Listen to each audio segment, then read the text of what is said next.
Akanisi ini susu kuna na bino lelo tozali le 14 janvier 2020 ndenge kaka tolobaka na culture Congo moto yambo azwa naloba pa baninga na ye pa ya tata Nzambe pai ya liboso ya bato ebele esengeli na ye ase présente na yango ngai wabino nazali nguta bahele lindili mama na ngai azali na clan ya makaba mpe papa na ngai azali na clan ya mazinga ntango esangisaka yango epesaka makaba mazinga yengeki eno bambute bayaya yenge bakombata nyonso oyo bazali kobundela mboka na ndenge ya bobiso na ndenge ya solo yenge mapesa nyonso ya nzela Kongo pamba te oye lisusu nsima bamwa ebele mpona komeka koeclaircir oyo tokosolola lelo mpe oyo takoexplike bino lelo nakanisi lelo nayeza lisolo oyo ya le roi divin. Le roi divin oyo tobengaka Nkwa Tulendo. Nkwa Tulendo azali nani? Nkwa Tulendo aya kosala nini? Le roi divin ezali nani? Pe azali nani? Akuzala nani? Nakanisi nzembo tozali koyoka ezali mbita oyo tozali kobunda ezali makasi na yango tika pena bakulu batwalisaka biso bakulu banzala na biso mpona tolonga bitumba oyo kasi tokolonga ngo kaka na lisanga.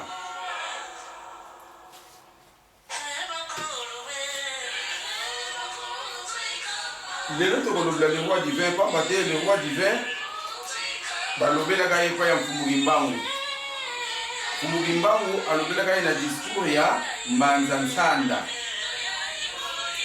Yango nakomi Mbanza Nsanda le 10 septembre 1921.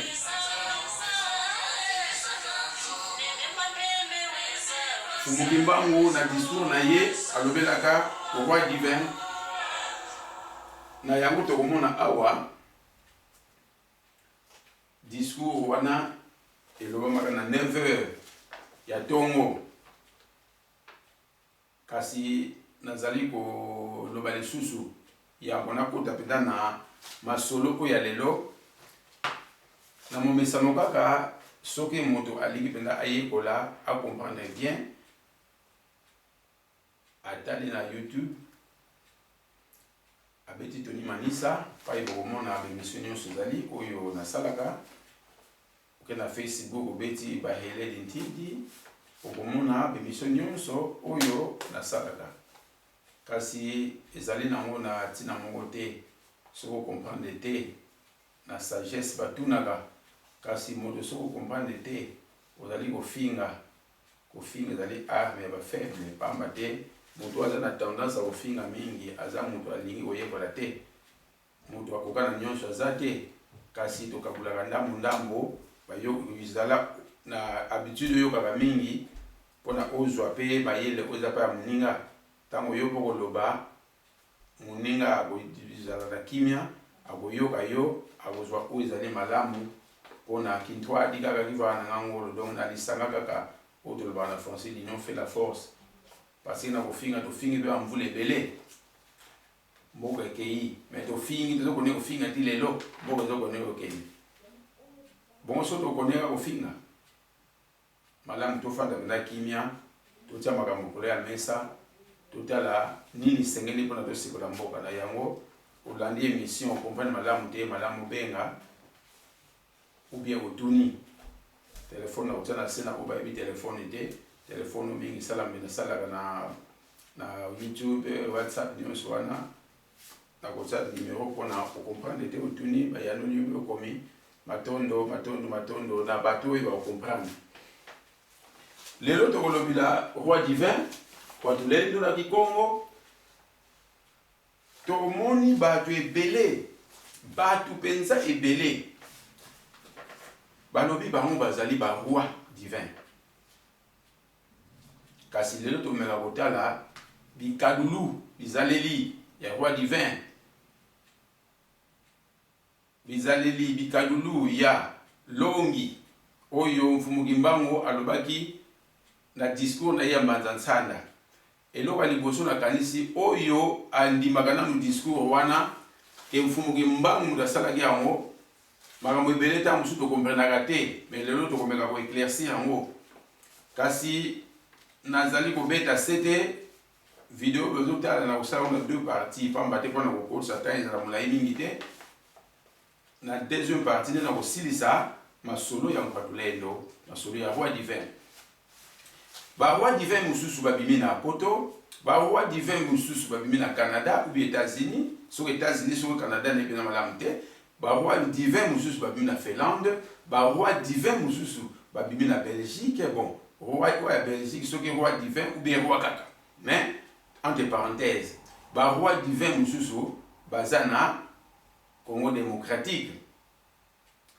kasi tokomeka kosolola bino ensemble na discours oyo tango mususu to sosolango malamu te to bandi penza ne bandeli oyo yo bengami roi divin esengeli na yo pamba te fumuki mbango alobaki longi akoya ko préparer l'arrivée ya roi divin mais to bandeli ne bandeli fumuki mbango tango apesaka discours oyo na Mbanza-Nsanda abandaka discours wana na 9h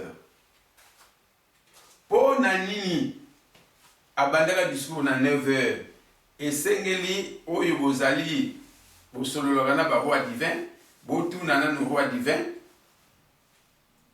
po na nini fumuki mbangu abandaka discours wana na 9h ya tongo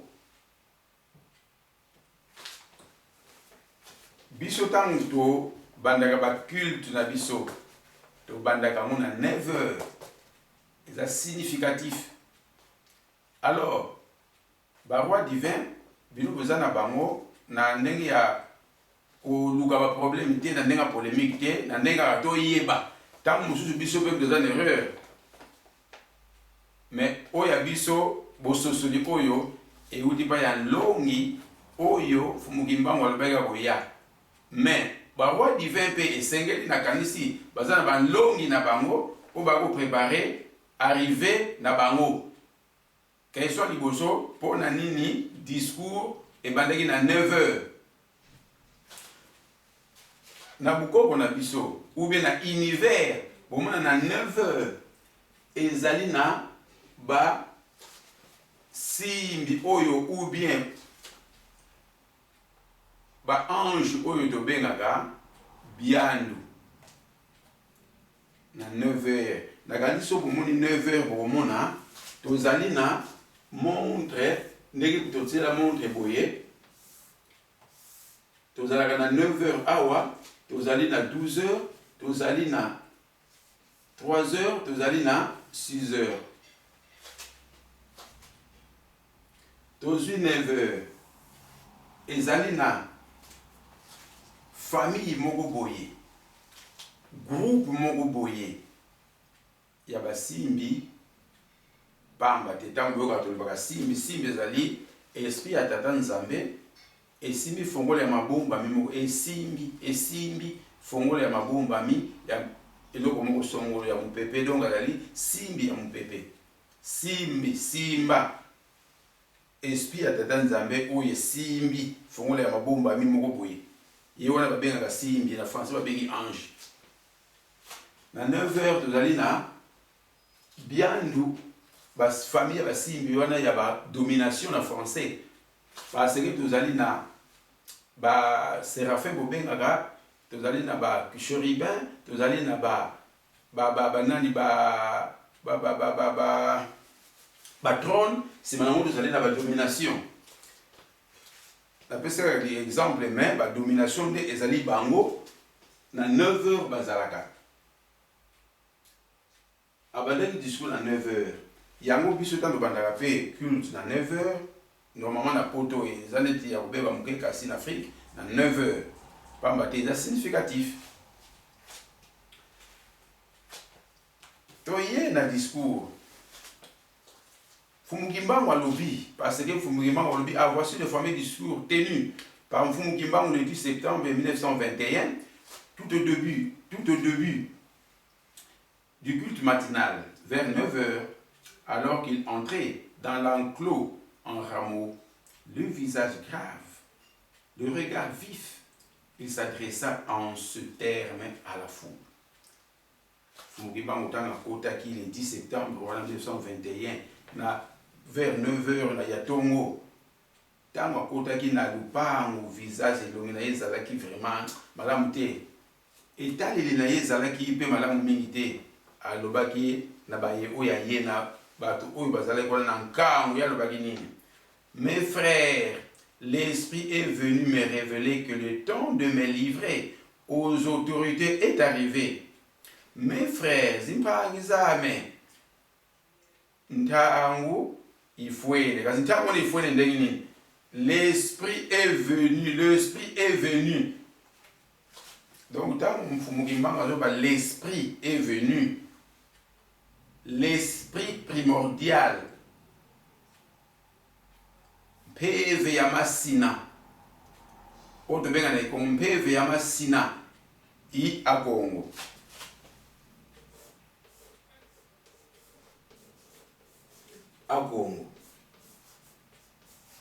akongo iyona tobengaka tata nzambe ya mpungu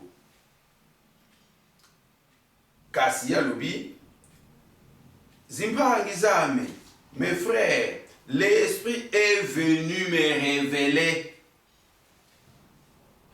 entre parenthèses esprit wana yango mtu ebandaki kokide mpe Fumukimbangu wana olingi kososola kaka na oyo babaka Fumukimbangu tata nzambe te. L'esprit est venu parce que l'esprit primordial peve ya masina i akongo oyo tolobi tata nzambe ya mpungu tokotanga nyonso te tokeka na bapoint essentiel. Alobi lisusu nini? Car j'ai été envoyé pour libérer le peuple Congo, Kula, Kamia Congo, et la race noire mondiale. Ye alobi atindamaki pona koya ko kula. Donc en quelque sorte pona koya ko sauver nkangu ya Congo na nkangu wa bandombe. Donc peuple Congo na race noire mondiale. Peuple Congo pona nini? Parce que peuple Congo yé d'abord azamu Congo, mais peuple Congo yé ba pesaka yé bâton de commandement pour na diriger ba ndeko na yé ba indo. Yango peuple Congo na race noire mondiale. Ayaki kaka pona ba Congo te mayaki d'abord peuple Congo ko ba pesaka bâton de commandement peuple Congo ne soka telemi ale yende ako sangisa ba ndeko na yé pour na biso nyonso tozwa bonsomi. Mais ni le batami awa libérer le peuple du Congo pour na ba libérer Bako libérer na nini.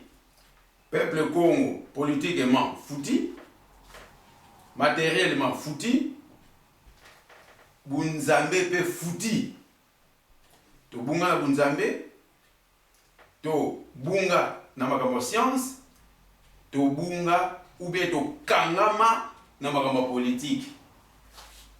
Yango faut ba kula, ba libérer biso parce que tozo na kana miniololo ya science, miniololo ya religion, na miniololo ya politique. Donc faut aya pour libérer biso. Yazo lobilana miye. Awa balobinini. Surtout que la moi musika balobi parmi eux. Surtout que la moi le bosoto lobi. La misère s'installera. Beaucoup de jeunes quitteront l'Afrique dans l'espoir d'aller chercher le bien-être dans le pays des Blancs. Ils parleront toute la langue des Blancs. Parmi eux, beaucoup seront séduits par la vie matérielle des Blancs. Ainsi, ils deviendront la proie des Blancs. Koutamindele, il y aura beaucoup d'immortalité. Parmi eux, certains ne rêveront plus leurs parents. Batu ebele, ba noir ebele, ba Congo ebele, ba kolongwa na bamboka na bango, pona ba luka vie, ya malamu, ya malonga na ba peya mindele, ebele ba koloba minoko ya ba mindele, kasi ebele na bango, ba kokoma nkuta mindele, la proie des blancs, donc mbisi ya mundele, ndengi ba ebele tuza na poto awa, toko ba mbisi ya mundele. Donc, aux amoutoutes devant Mundele Kasokoma, na yo proie ya Mundele, miss ya Mundele. Donc, il y a lia et l'eau à sakanana, ya sakanela. Na ebele na biso, togoye na mboka mindele, tokomona susu ba parenté, ebele ba kokufawa. Na kalisi, so totali makambo malamu, boya komona.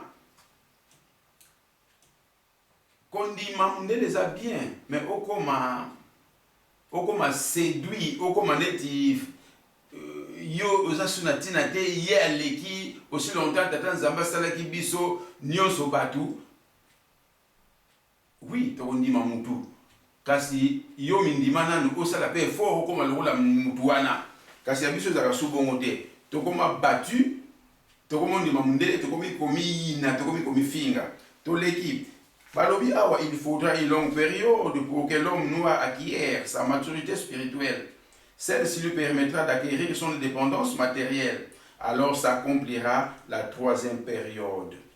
Donc la troisième étape plutôt, ici. Dans celle-ci naîtra un roi divin. Kwatulendo. Il viendra avec ces trois pouvoirs. Pouvoir spirituel, pouvoir scientifique et pouvoir politique. Kinzambi, Kimazayu, Ye, Kimayala. Babi, faut penda tangu, moga mulai. Pona mutu mwindu. Ye bapenza bunzambe na ye. Maturité spirituelle, pona mutu mundu aye bango, alindima yango. Il faut tangu penza mulai. Tangu wana, ezali loko la première étape. Tant de comprendre bunzambe na biso, tant on a de ngitingile koya. Ngitingila, tant koya bouleversement, tant koya ne esika to kozula indépendance politique. Indépendance politique et la gisinine. Pas politicien musala na bango pour la bien-être ya population.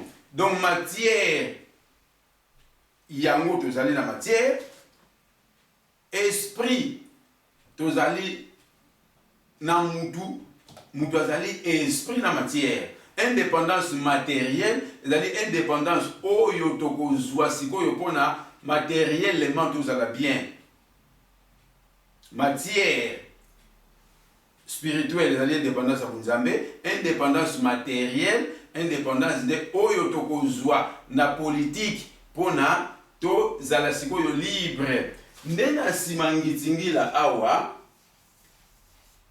et comme le rôle la deuxième étape, troisième étape, Nkuatulendo akoya na troisième étape. Ye alobinini, je serai moi-même le représentant de ces rois.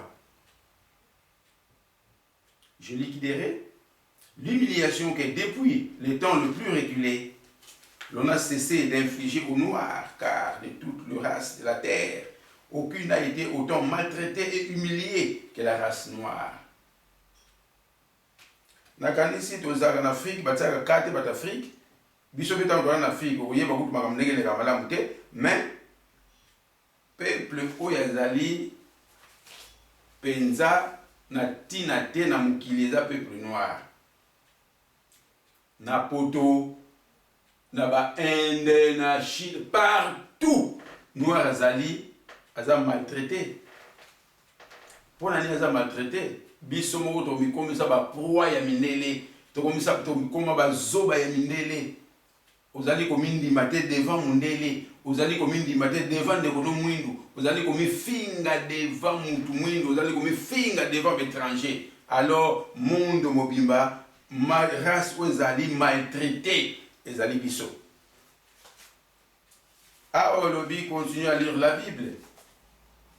Continuez à lire la Bible. À travers ces écrits, vous arriverez à discerner les actes de ceux qui sont venus vous apporter ces livres et ces écrits ou principes moraux contenus dans ces livres. Il faut qu'un voleur soit saisi avec l'objet qu'il a volé.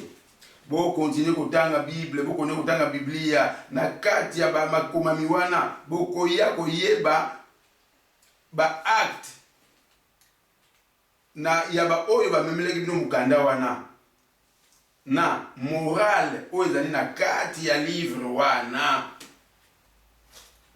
Le principe moraux oyo eza na kati ya livre wana na yango tango bokoyeba ko discerner makambo bango basalaka. Morale na bango eza na kati na bango moko bazalaka ndenge nini. Ah bon, alors na esika na bokokanga nde moyibi na eloko na ye oyo ayaki nango. Tango kange moyibi na eloko na ye, oh mais bino bokoma boye makambo botia aweza boye, mais bino moko osala ngo boye ndenge nini. Mais balobi te ke bo continuer kotanga Bible parce que ça mokanda na biso esantu. Bo continuer kotanga Bible pona bozwa exemple nyonso ya matière na Bible, non. Bo continuer kotanga Bible pona boye bokoya ko discerner. Awa balobi, nous aurons notre propre livre sacré dans lequel seront écrites les choses cachées pour la race noire et le peuple Congo. Nous aurons notre propre livre sacré. Na kati livre wana makomami oyo kozala na kati kuna ezali ya biso bayi Congo na bato mwindo. Un longi, un enseignant, un instructeur viendra avant mon retour pour écrire ce livre et préparer l'arrivée du grand roi divin, le Nkuatulendo. Il sera combattu par la génération de son temps, mais petit à petit, beaucoup de gens comprendront et suivront son enseignement, car l'arrivée du roi sera sans pardon. Alors il faut que le peuple Congo soit instruit avant cet événement. Na kati ya livre sacré, makambo ekozala kuna, ekozala makambo ya peuple Congo na race noire. Un enseignant, un longi viendra avant mon retour. Pour écrire ce livre et préparer l'arrivée du grand roi. Donc, à la sorte de l'année phrase, un longi viendra écrire le livre sacré avant mon retour. Nani azoloba mfumukimbangu azoloba avant mon retour.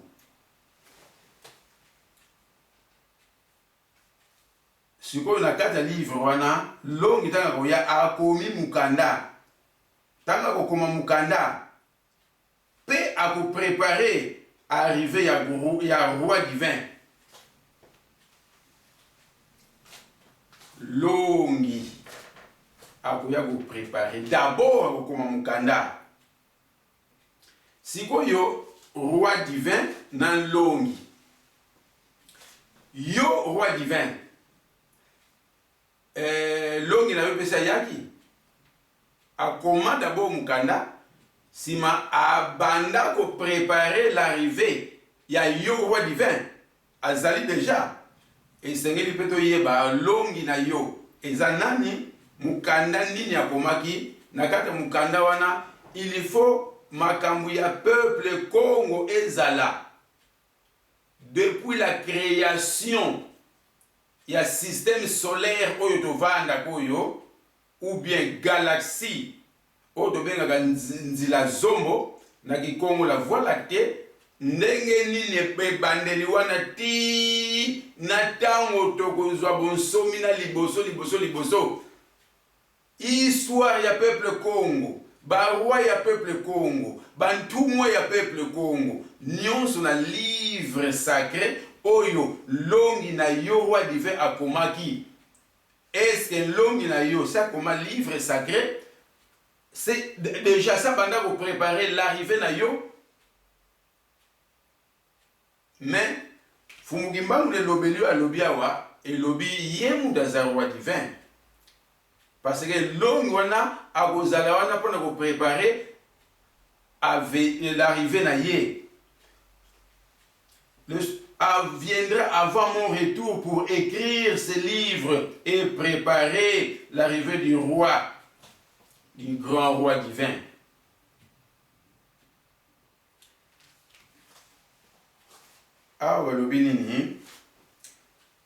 Arrivé à roi divin, ils allaient sans pardon. Na yango peuple Congo, il faut instruire. Avant ces événements, avant cet événement plutôt. Mais longi oyo yoza, soki yoza longi, mais yope oza combattu na génération ya tana yo. Donc longi on a faut comme d'abord livre, faut te ya badu l'arrivée en Kwatulendo, pe longi wana soki tolandi malamu na ebandeli mfumukimbangu awa lobi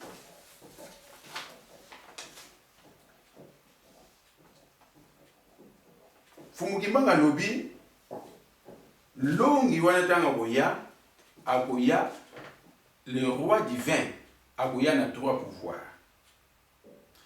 akoya le roi divin akoya na trois pouvoirs biso to bungisa trois pouvoirs. Le roi divin akoya na trois pouvoirs. Tango ya koya. Et la dit que longi tango ya ko préparer arriver na ye. Ako longa batu, ako enseigner batu. Il faut enseigner batu. Parce que pouvoir tango koya, batu faut pas aller enseigner déjà. Faut la sabatu religion, faut la sabatu science, faut la sabatu politique. À préparer, arriver. Dans le roi divin ko yanango, tous a déjà préparé. Bon, l'homme il a yo roi divin. À l'axakabatu déjà politique. À l'axakabatu déjà mansoué qui a science. À l'axakabatu déjà religion autobungisa alzong ça veut dire la religion ancestrale.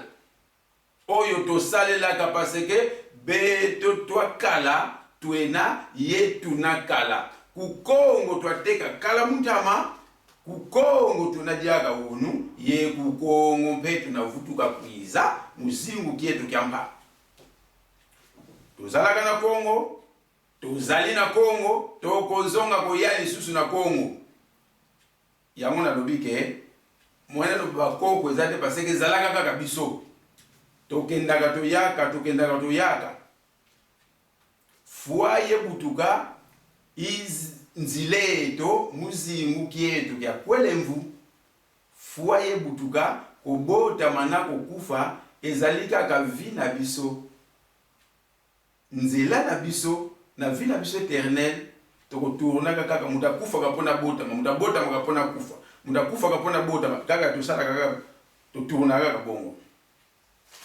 Roi divin longi na yo est-ce que enseignaka déjà religion oyo ya biso ya bamente na langue oyo nkwatulendo ayelaka akoyela. Kwatulendo se mfumuki mbangu tangu mfumuki mbangu azalaki langue oyo ye kikongo okomaki déjà livre sacré na makambo na tangi oyo il faut zala na kati. Alors science ou enseignaka déjà science yo longi ya roi divin oza pe combattu na génération ya tana yo. Est-ce que tant bazo combattre yo longi ya roi divin songolo pagala malembe batu pe bazo comprendaka malembe pe bazo landa yo. Alors esika na tokoya koyeba qui est le vrai longi et qui est le faux. Qui est le vrai et qui est le faux. Donc, il est sous. Un longi, c'est un tout moi. Tant un longi, azoya ko expliquer makambu ya religion, auti nango wapi. Tant azo ko expliquer makambu ya science, alors il faut yeba mazayu makitamina. La science spatiale, il faut yeba. Il faut ayeba makambu ya politique. Biso to salaka politique. Yo salaka politique. Politique oyo salaka. Et pas euta oyebi. Mais il faut yeba politique oyo salaka euta wapi. Oyo salaka politique ngulu te. Donc longi wana faut yeba politique euta wapi. En plus, yon kwa tulendo. Ntumi na yo nani. Yo zali ntumwa soi-disant, mais ntumi na yo nani. Il faut yeba kombo na ye. Yo zali ntumwa. Lutumu na yo oyo batindi. Parce que nyonso tambulaka misato na misato. Ntumwa na yo nani. Yo zali ntumwa. Mais ntumi na yo nani. Lutumu nini batindi yo. Yo roi divin. Bon, donc sikoyo na la longi na yo. Longi na yo, nani atindaki ye kombo na mazulu kuna au ciel là-bas. Nani atindaki ye ntumi to bengaka. Oya tindi. Yo mutu batindi. Oyo balobia kosala lutumu, oya kosala nini? Nakanisi tokosuka wapo n'etapa liboso tozali kokota n'etapa mibale kasi n'etapa liboso tosuki nanu awa pona to landango malamu nyonso mibale nakanisi tosuki na bakestion oyo ezali clair pona roi divin bakestion ezali na très clair na yango tokokoba bolimbisi muke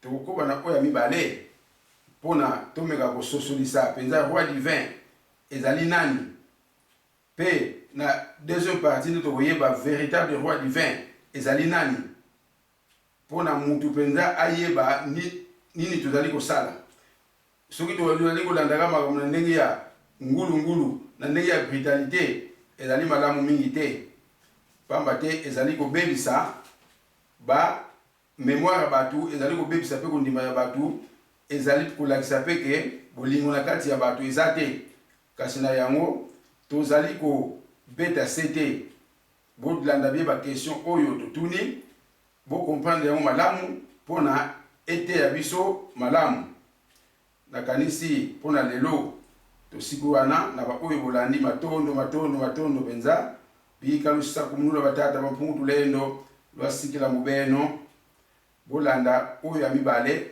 pona compréhension na biso ezala pena malamu matondo ngo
Sakana na frandi la ba fiti tina te mumba